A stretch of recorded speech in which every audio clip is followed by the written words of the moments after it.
ተነሽ እባክሽ። እንዳትነሽ ቁጭ በይ። ለምን ሲባል? ምክንያቱም የእሷን ቤት ስለሆነ። የእኔ ቤት ነው። የአንቺ ቤት ብቻ አይደለም የአባዬም ነው። አባትሽ ሞቷል። ማን የገደለው? አባቴ ሞቷል። ልክ ነሽ። ማን የገደለው?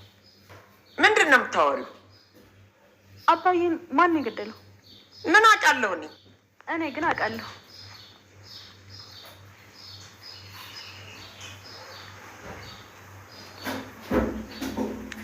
ማን የገደለው? ወይዘሮ ወርቄ የገዛ ልጃቸውን አስቻለውን ማንም በማያውቅበት ቦታ አግተው እያሰቃዩት ይገኛል። ፀሐዬንም አንቺ ጥቁር ድንጋይ አመዳም እያሉ እንግዲህ ከቤታቸው ለማስወጣትና ለማባረር ሞክረዋል፣ ግን ደግሞ አልቻሉም። ዮዲት አሁን ላይ ጥሩ ስራ እየሰራች ትገኛለች። ያገዘቻትና አሁን ላይ ተንከባከበቻት ትገኛለች። ምክንያቱም አሁን ላይ ዮዲት ያለችበት ሁኔታ በጣም ነው ደስ የሚለው። ፀሐዬ ማንም አልነበራትም ነበረ፣ ራሷን ለማጥፋት ሞክራለች፣ ጎዳና ወጥታለች። አሁን ደግሞ ወይዘሮ ወርቄ ጭራሽ ሶፋ ላይ አትቀመጭም፣ ዱካ ላይ ነው መቀመጥ ያለብሽ እያሉ እንግዲህ እርጉዝ ሲሆኑ ወገብ ያማል፣ ብዙ ነገር አለ። እንግዲህ እነሱ ግን እያሰቃዩት ነው የሚገኙት። ሰላም ሰላም! ውድና የተከበራችሁ ውድ ስለ ውበት ቤተሰቦች እንዴት ናችሁ? ደህና ናችሁ ወይ? በአሁኑ በጣም ጠፍቻለሁኝ፣ ከወር በላይ ከዛም በላይ ማለት ነው። እና እንደ አጋጣሚ ሀዘን ላይም ስለነበርኩ ቪዲዮ መስራትም አልቻልኩም ነበርና ጠፍቼ ነበረ እና አሁን ተመልሻለሁኝ። አሁን እንግዲህ ክፍል 80 የእናት ግፍ ድራማ ነው ይዤላችሁ የመጣሁት። በመጀመሪያ መድኃኒት ማለት ነውና እውነት ለመናገር አስቻለውንና ፀሐዬን ልታለያይ ሰራተኛ ሆና የገባች ወይም ደግሞ ወይዘሮ ወርቄ ያስገቧት መስሎኝ ያው ከክፍል 70 ምናምን ላይ ነው ያቋረጥኩትኝና አሁን በጣም ብዙ ክፍል ሄዷል። እዛ ጋር እንግዲህ እኔ ሳቆም ማለት ነው ይቺ መድኃኒት ያስቻለውና ፀሐዬን ለማለያየት ነበር የምትሞክረው። አሁን ላይ ግን መርማሪውም የሆነ ጉበኛና ሙሰኛ ሆኖ በጣም ነበር ያናደደኝ። ግን ደግሞ እሱ ግን ተደብቆ ውስጥ ለውስጥ እየሰራ መሆኑን ሳቅ እውነት ለመናገር በጣም ነው ደስ ያለኝ።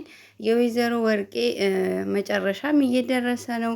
ምክንያቱም መድኃኒት ውስጥ ገብታለች። እንግዲህ የወይዘሮ ወርቄን ባል ማን እንደገደለ ለማጣራት ነው መድኃኒት እነሱ ቤት የገባችው። ግን ደግሞ አሁን ያው ጫፉ ላይ የደረሰች ይመስለኛል። የሆነ ጫፍ ተያዘች። ደግሞ ወይዘሮ ወርቄ ይናዘዛሉ ማለት ነው።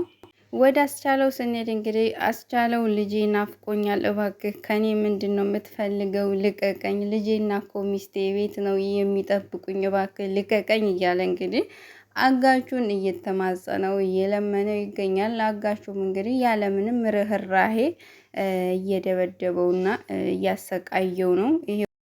ፀሐዬ ስንሄድ እንግዲህ ፀሐዬ ከቤት ልትወጣ በነበረችበት ሰዓት ወይዘሮ ወርቄም ልትሄጂ ነው ወይ በሚሏት ሰዓት ወዴት ነው የሚሄደው ብላ እንግዲህ በምትመልስላቸው ሰዓት እኔ ምን አውቃለሁ ብቻ ግን ከቤቴ ውልቅ ብለሽ ውጪ ብለው እንግዲህ ፀሐዬን ያው ጎዳና ላይ ቆይታ እንደመጣች ረስተውታል መሰለኝ ለማባረር እየሞከሩ ነው። ወይዘሮ ወርቄም እንግዲህ ንፋስ ልቀበል ነው የምወጣ ወጥቼ አልቀርም በምትላቸው ሰዓት ተበራሪ ጥይት እንዲመታሽ ጸልየሽ ውጪ፣ ምክንያቱም ለአንዱ የተተኮሰው ለአንቺ እንዲሆን እያሉ እየተራገሙ እኔ እኮ እርግማኑ ልኬት ነው የሚያመጡት።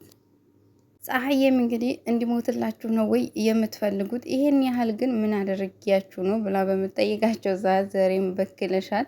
አቤት እነዚህ እየተረገመ ማለት የወይዘሮ ወርቅ አሁን ዘር ምኑ ነው ማለት ዘሬም በክለሻል ለማለት የሚያበጅ። ምክንያቱም ራሳቸው ወይዘሮ ወርቅ እኮ ማርያምን የተረገሙ ናቸው እንዴ!